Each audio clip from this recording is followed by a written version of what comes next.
I think I bear a heavy responsibility. I'm the first African-American bankruptcy judge who served in Cincinnati, and now I'm the first African-American district court judge. My name is Jeff Hopkins. I'm the United States District Court Judge for the Southern District of Ohio. So my story began when I was 5 or 6 years old. My parents migrated to Ohio from southwest Georgia. My grandmother, on my mother's side, had a brother, had served in the military in World War II. He was a veteran. He'd come back from the Army. He ended up getting into odds with the sheriff of the little town that we were in. He ended up being killed by the sheriff. He was beaten at the jailhouse in plain view of some onlookers. Interestingly enough, the Department of Justice went after the sheriff and prosecuted him under civil rights law for a willful violation of deprivation of civil rights of an individual, and surprisingly enough obtained a conviction in 1942 or 3. The case went up on cert to the Supreme Court under the name of Screws versus the United States.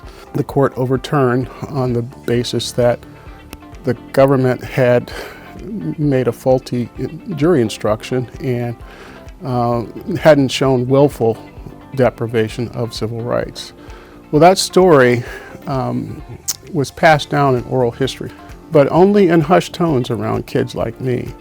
So I had to put 2 and 2 together, and finally, after I gained a little maturity, I was able to understand the depth of the story and the legal implications of the story. It was about 10 or 11. That was when I made up my mind that I wanted to be a lawyer, and I wanted to be a lawyer of the Constitution. What both my parents instilled in us was we could do anything we really wanted, and we were told that, and we believed it. 2 years ago, I was appointed by President Biden to the district court to serve out my term as a United States District Court Judge. I know in the world that we now live in, where the billable hour and the dollar is paramount, there's not as much mentorship that goes on, and that's really unfortunate, and I hope that we can get back to the basics as lawyers. Try to tutor once a month at Winton Hills Academy in one of Cincinnati's poorest neighborhoods, to just show myself to be a successful African-American man to some of the kids who are there who are struggling with just, day-to-day life.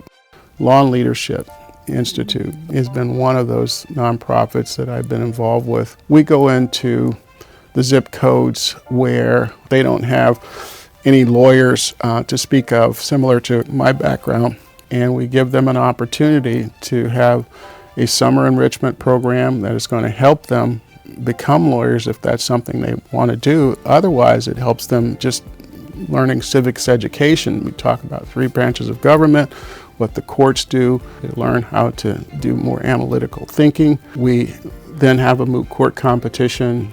We also have a mock trial competition. We have a spoken word competition, and these kids are coming from all over the state. It's a moving, emotional event to see the investment that the whole family has in the success of their children in an environment outside of sports, in the academic, in the intellectual world. My personal life, I've a wife who is a news person. She's a 3-time Emmy Award winner, and I have 2 children, one of whom is a lawyer. She now practices in New York in-house for a media company. I have a son who's an Ohio State graduate, works for a Major League Baseball team in Chicago. So we are quite proud of our children. They've done really well. And right now, I'm a grandfather of my daughter's dog. We keep him from time to time. He is my passion. My wife said that he's my life partner. So.